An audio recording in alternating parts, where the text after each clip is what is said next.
preguntas que son sumamente importantes. ¿Tenemos o no tenemos? ¿Tiene el gobierno o no tiene una estrategia para enfrentar el coronavirus? Para enfrentar esta pandemia. Muy buenas noches a ambos. Doctor Juan Luis Herrera, buenas noches. Buenas noches, Enrique. Buenas noches. Doctor Bustamante, buenas noches. Muchísimas gracias por estar con nosotros. Vamos a tener este interesantísimo diálogo.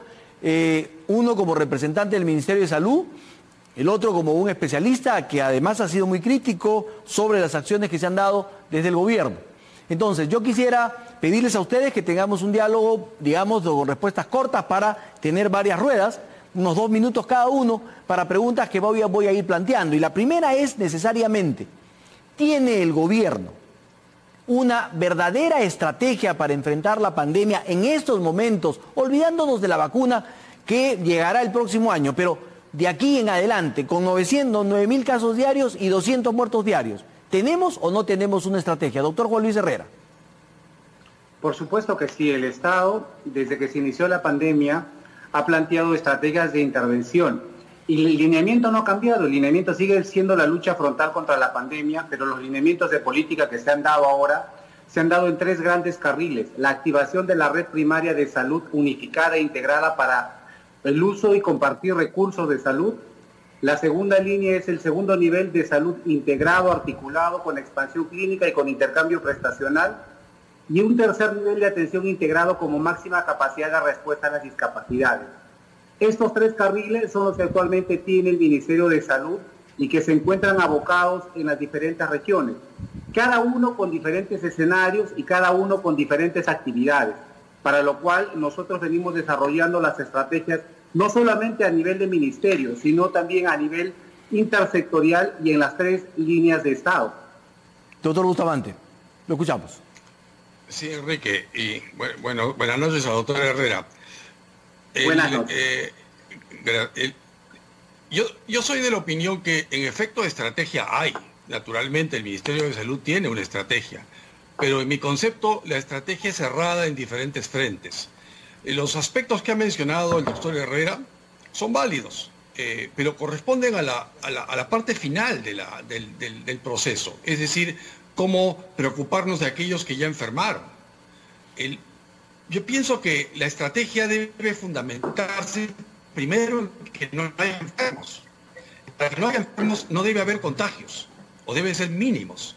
Y entonces lo que debió hacerse desde un inicio es el controlar la cadena de contagios.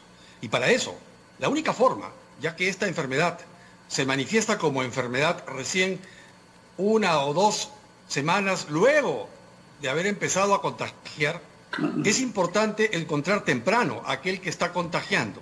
Y para eso se requiere una estrategia de identificación temprana del infectado para luego poderlo aislar de los demás y que éste no siga contagiando. Corto ahí para que pueda, por favor, continuar usted, Enrique. Doctor Herrera, lo escuchamos. Claro que sí, y en ese sentido nos queda claro a nosotros como Ministerio de Salud que la enfermedad no la vamos a poder controlar, ningún país lo ha hecho, pero lo que sí debemos controlar es algo que se denomina la gestión de riesgo, que es a lo que hace referencia el doctor. Y en la gestión de riesgos viene básicamente los temas de contención y todos los temas que hemos estado dentro de la problemática que se ha analizado para la pérdida de vidas humanas.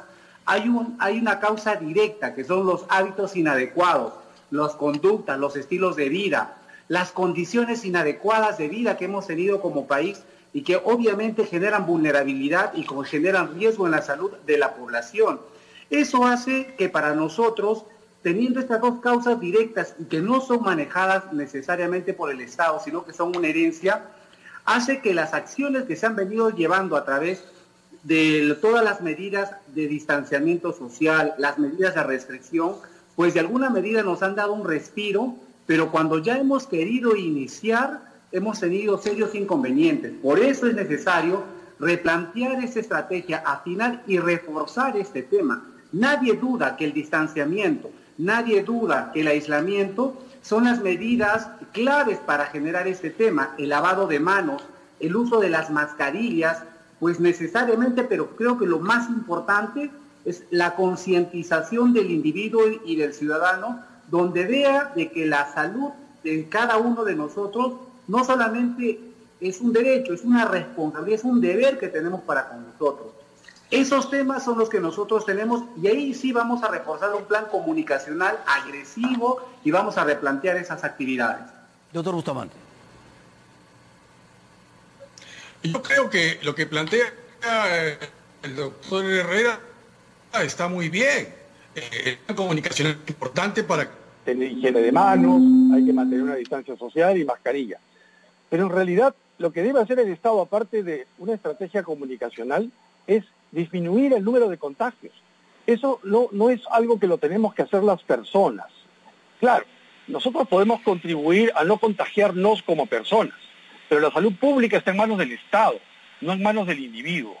Y un elemento fundamental de salud pública en el manejo de esta epidemia es algo que no se ha hecho desde el inicio, y es que no se ha sabido identificar a aquel que está infectado de manera temprana. Se escogió un tipo de método de detección que es el incorrecto, porque inclusive se pretendía que el método llamado rápido serológico, la prueba rápido serológica, fuera equivalente a la prueba que detecta el virus, que es la prueba molecular. Y con esa estrategia equivocada es que no se ha podido detener la cadena de contagios. Claro, los esfuerzos son muy grandes y el trabajo es cada vez mayor a nivel del Estado para tratar de proveer ahora atención primaria y por supuesto mejorar cada vez la atención hospitalaria con camas, con oxigenoterapia. El esfuerzo ahí es muy grande, pero la cantidad de enfermos que nos está llegando es mayor de la que debió llegar al principio de la pandemia, si hubiésemos sabido contener, evitar los contagios en un inicio. Y para eso lo que hay que hacer es saber identificar correctamente. Y ese es el giro de timón que a mí me parece que le falta hacer al Estado, en realidad específicamente el gobierno.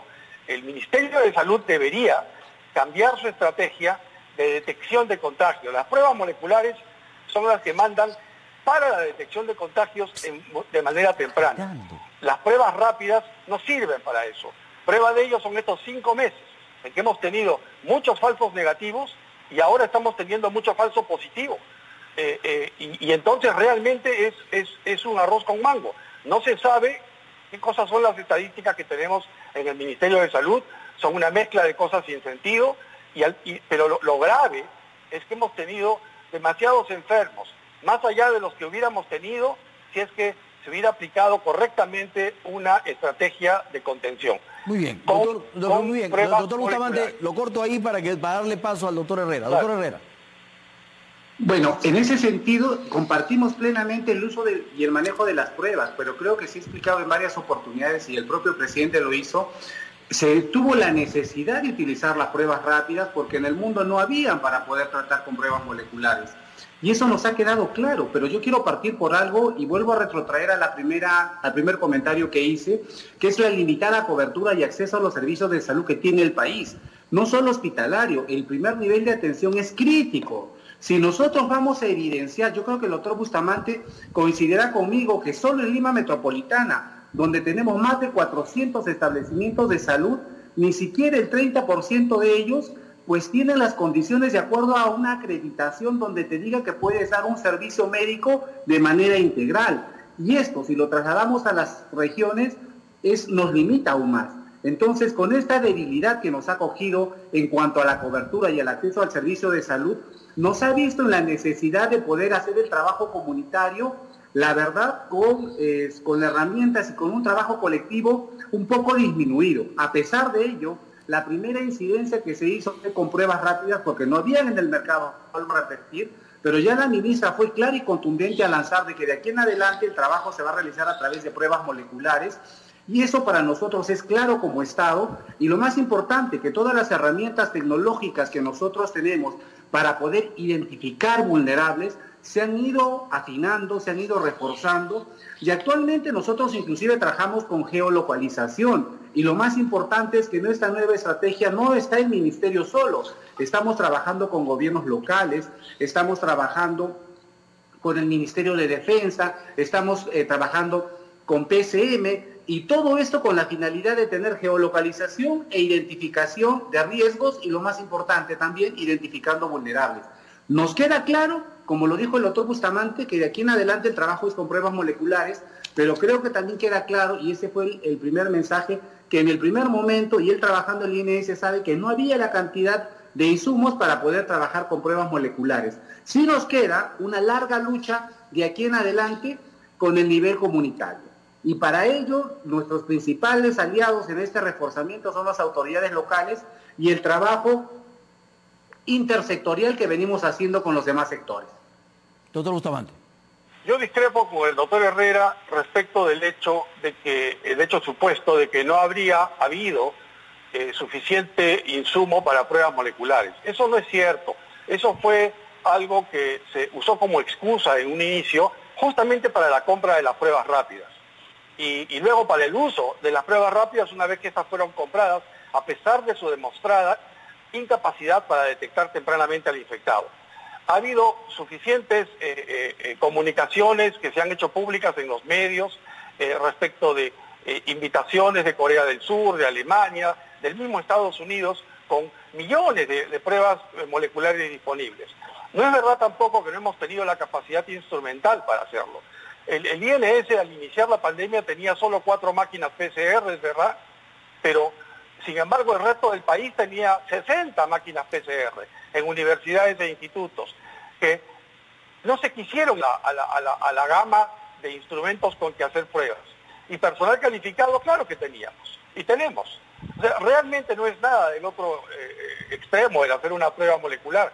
Lo que ha pasado es que se compró pruebas rápidas equivocadamente y se ha persistido en el error. Inclusive la declaración del exministro de Salud fue pública en el sentido de decir que estaba solicitando a la OMS que iba a pedir que declarara que las pruebas rápidas eran equivalentes a las pruebas moleculares.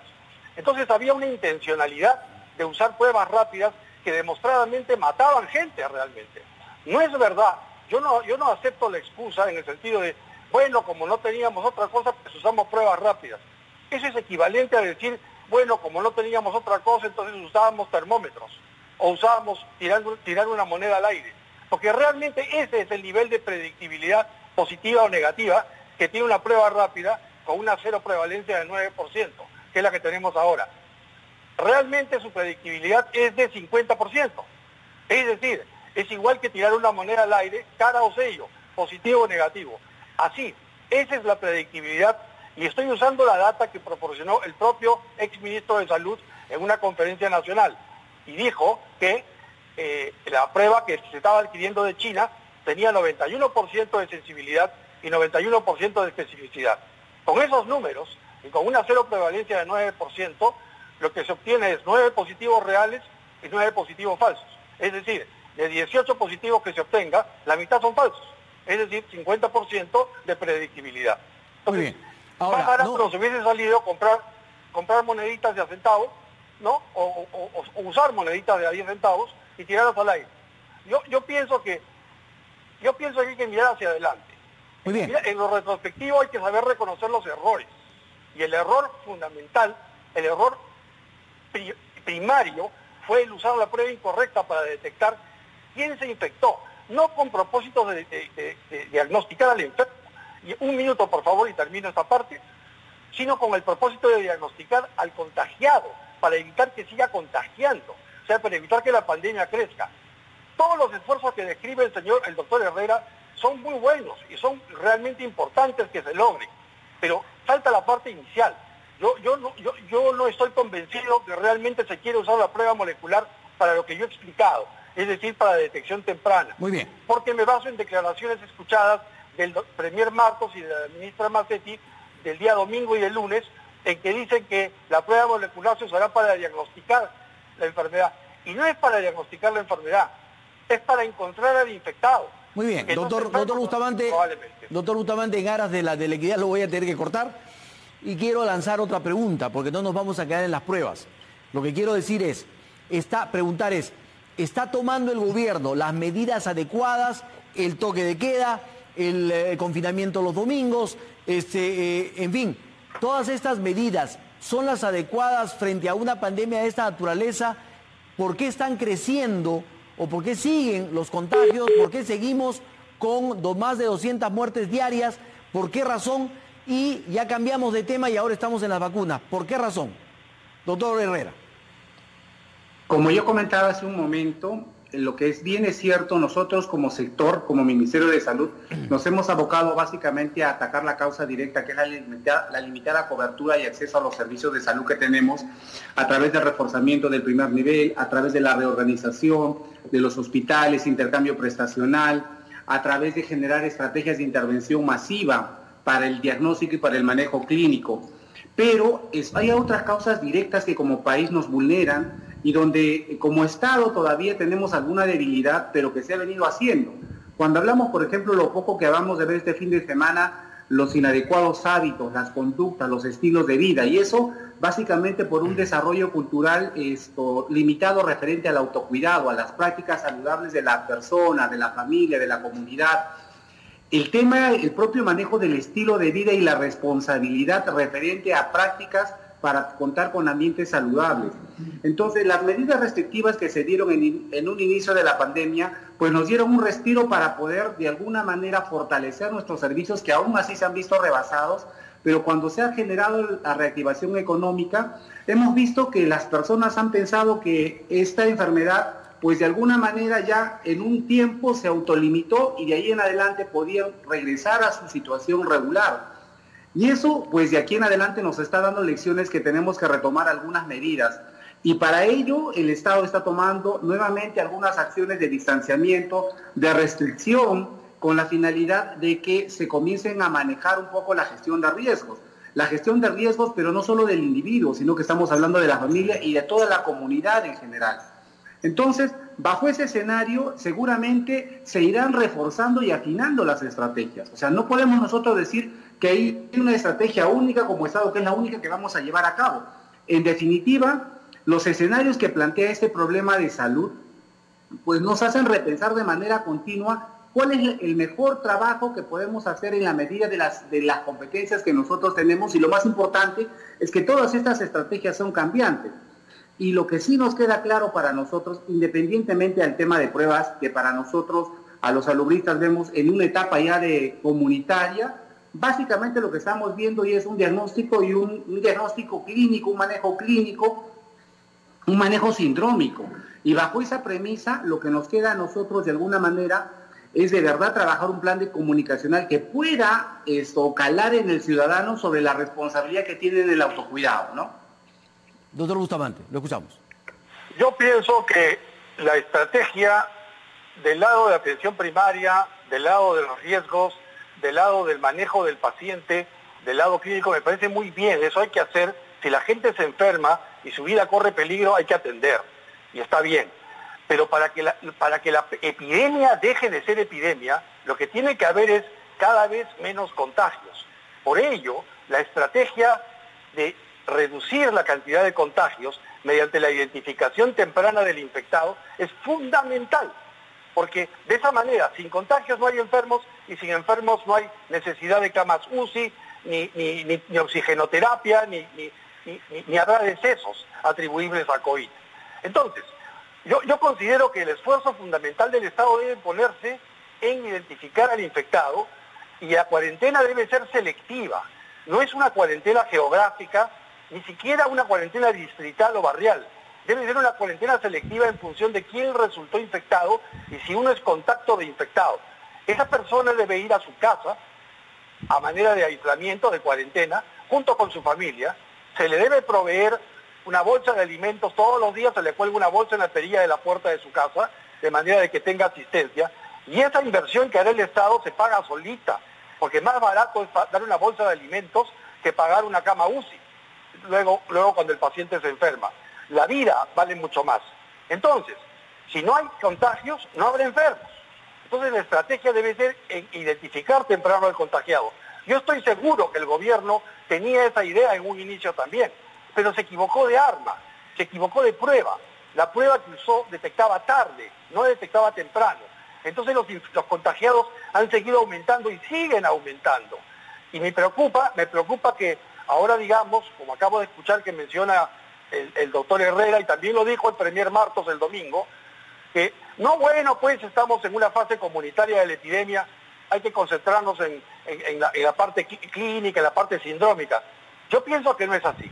Yo opino que estamos a tiempo de intervenir en zonas calientes, separando la paja del trigo, sacando a aquel que está infectado, no enfermo, necesariamente, infectado, y lo separamos de aquellos a quienes este infectado puede contagiar.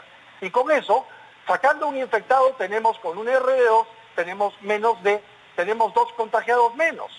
Y luego, si a esos 2 los separamos, pues tendremos ahora 4 infectados menos en el futuro. Esa es la forma de reducir el contagio. Está bien el esfuerzo hospitalario que se está haciendo con los recursos que tenemos y con las estrategias que acaba de mencionar el doctor Herrera. Pero yo creo que hay que incorporar la prueba molecular en la fase de la identificación temprana en zonas calientes y que las cuarentenas sean selectivas al infectado y a sus contactos. Y esto de los domingos, yo no estoy de acuerdo con que los domingos haya encerrona, porque es quitarle un día menos a la semana. Yo propongo más bien que le pongamos más días a la semana, que hagamos semanas de 10 días. Es decir, partamos el horario laboral en segmentos, de 6 a 12, de 12 a 6 y de 6 a 8 o a 10. Y que el toque de queda empiece a la medianoche y no a las 10 para que la gente se pueda movilizar sin aglomeraciones. Muy bien. Esa es mi opinión. Muy bien, ahora, pues, finalmente, porque el tiempo nos gana, esta conversión es riquísima y le damos el tiempo adecuado, pero siempre va a faltar tiempo. La sensación que ha quedado del último discurso del presidente ha sido que él, en buena cuenta, lo que ha dicho es: yo me voy a concentrar en la vacuna, mientras tanto, sálvese quien pueda. Ya no tengo cómo enfrentar esto, así es que yo me voy a dedicar a traer la vacuna el próximo año. Y eso es lo que ha quedado como sensación general. Y eso está escrito en todos los medios.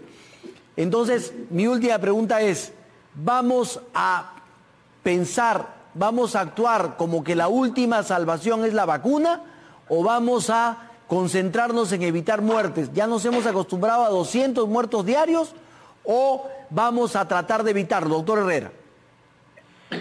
Voy a concentrarme en volver a ampliar lo que había comentado. Lo que ha dicho el doctor Bustamante es cierto, pero el gran marco es lo que yo comentaba, es la gestión del riesgo.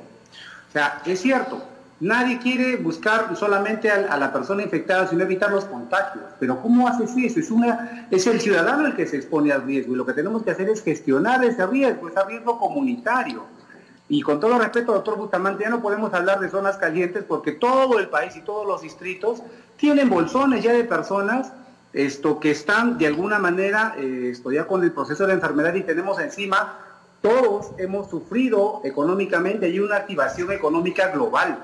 Y bajo esa premisa, cuando hablamos de la gestión del riesgo, no basta el que tú puedas armarte de un pelotón de personal, que también nos es insuficiente, porque para hacer este tipo de trabajo tienes que ir a campo, y tienes que ir a campo con la limitación de recursos humanos que tenemos en el primer nivel de atención. Hay algo claro que dio el Premier, que dio acciones de prevención, de contención, de mitigación, y justo en esos temas de mitigación yo respondo tu pregunta, que es a la que hacía mención el presidente, con el tema de los apoyos sociales y el tema de la vacunación. Entonces, a nosotros como Estado nos sigue quedando claro esto. Lamentablemente, como usted dice, algunas personas tomaron ese concepto de que solo se enfocó en la vacunación, porque para nosotros nos queda claro que tenemos nuestros 3 grandes carriles y sobre esos estamos trabajando. Y en el tema de la gestión del riesgo, el buscar el tema de contactos. Y ahora nosotros no nos vamos por zonas calientes, hemos avanzado más allá porque ahora tenemos herramientas que nos permiten hacer una geolocalización. Y esta geolocalización justamente es para poder identificar al paciente que está con la enfermedad, identificar a sus contactos y poder accionar y realizar un manejo clínico en estadios tempranos. Entonces, ese inicio de manejo clínico temprano es lo que nos va a permitir a nosotros, de alguna manera, seguir manteniendo el desborde que se vienen dando en los diferentes establecimientos de primero, segundo y de tercer nivel.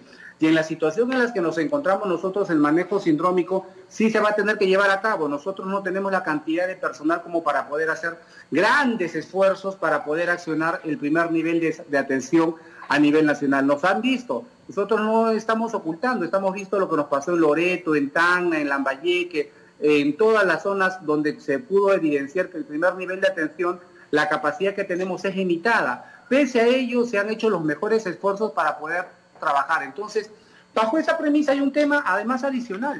El COVID viene siendo un manejo sindrómico respiratorio, y es así como le estamos trabajando pero sí creo que dejar en claro que el tema de la vacunación es la línea dentro de lo que se expuso como temas de mitigación, que lo expuso el Premier y que de alguna manera el presidente puso énfasis en el último discurso, porque es la actividad que ahora es la que ha salido a reducir.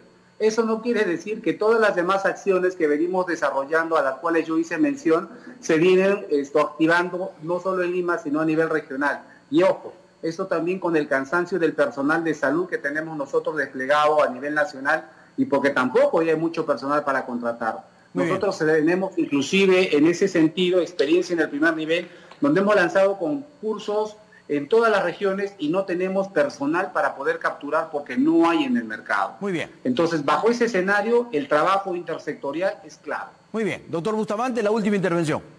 Gracias. Respecto a que en el último mensaje presidencial quedó la sensación de que el presidente estaba como que dejando entender que pues que habíamos tirado la toalla y que realmente lo único que nos quedaba era sentarnos a esperar la vacuna.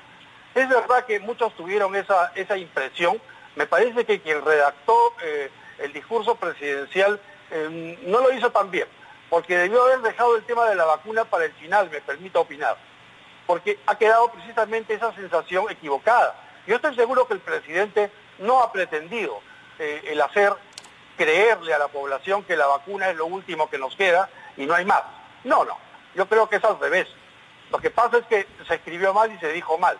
Ahora, lo que hay que tener presente también, y es algo que el presidente no dijo y debió haberlo dicho, es que la vacuna aún no existe. Eso es importante destacar. La vacuna no hay vacuna. Lo que hay es candidatos a vacuna. Y hay 135 que están en fase preclínica y hay 35 o 30 que están en fase clínica, de las cuales solo 8 están en fase de fase 3. Y eso significa que en realidad los prospectos para una vacuna aún están en el veremos. La vacuna tiene que probar que sea eficaz en más del 50%, de acuerdo a las normas del FDA y del EMA de Europa, y no solamente que sea eficaz, o sea que funcione, sino que además no tenga efectos adversos.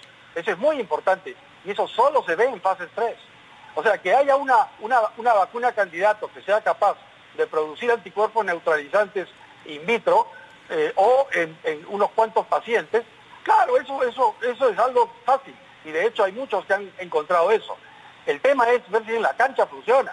O sea, si cuando esta persona se expone a una vida normal y se encuentra con un virus, hay que ver, uno, si se infecta, y dos, si luego de infectarse se enferma. Porque hay vacunas que protegen contra una cosa, contra la otra. O sea, hay que tener presente que la vacuna es todavía un quizá. Estamos preparándonos y está muy bien lo que ha mencionado el presidente, en el sentido de que vamos a apuntar a alianzas con laboratorios y a usar este mecanismo COVAX para poder acceder a la vacuna, pero si es que está bien, la defensa que tenemos que tener ahora es lograr que el Perú pueda convivir con el virus. Hoy convivimos con el virus, pero convivimos con 10.000 nuevos casos por día. Eso no es vivir bien. Lo que tenemos que hacer es bajar el número de casos nuevos de 10.000 a 9.000, a 8.000, a 3.000, y llegar a un número ideal de, digamos, 100, 200 casos por semana. Entonces, muy bien. Con eso podemos esperar 2 años, 3 años que venga la vacuna. Y podremos abrir la economía, que es lo que el país necesita. La economía está destrozada y la gente necesita trabajar también. Muy bien. Entonces, mi conclusión, Enrique, si me permite, es que hay que esforzarnos en bajar el número de contagios. Para mí eso es lo fundamental. 2, está muy bien reforzar el tema clínico, el tema de atención primaria de salud, de atención hospitalaria. Está muy bien, pero hay que evitar que la gente enferme. Muy bien. Y finalmente, apuntar a la vacuna, pero sí es que hay vacuna. Muy bien. Doctor Bustamante, muchísimas gracias. Muy amable, doctor Herrera. Muchísimas gracias por este diálogo muy interesante. Muy amable.